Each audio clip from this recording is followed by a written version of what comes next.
Fevralın 18-də gözlənilən hava şəraiti açıqlanıb. Milli Hidrometeorologiya Xidmətinin məlumatına əsasən Bakıda və Abşeron yarımadasında hava şəraitinin dəyişkən buludlu olacağı, arabir tutulacağı, əsasən yağmursuz keçəcəyi gözlənilir. Bəzi yerlərdə arabir duman olacaq, şimal-qərb küləyi əsəcək. Havanın temperaturu gecə 5-8 dərəcə, gündüz 10-14 dərəcə isti olacaq. Atmosfer təzyiqi 754 mm civə sütunundan 757 mm civə sütununa yüksələcək. Nisbi rütubət 70-80% təşkil edəcək.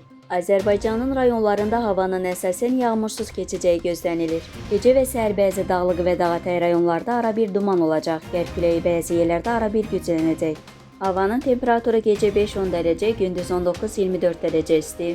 Dağlarda gecə 3-8 dərəcə, gündüz 13-18 dərəcə isti olacaq.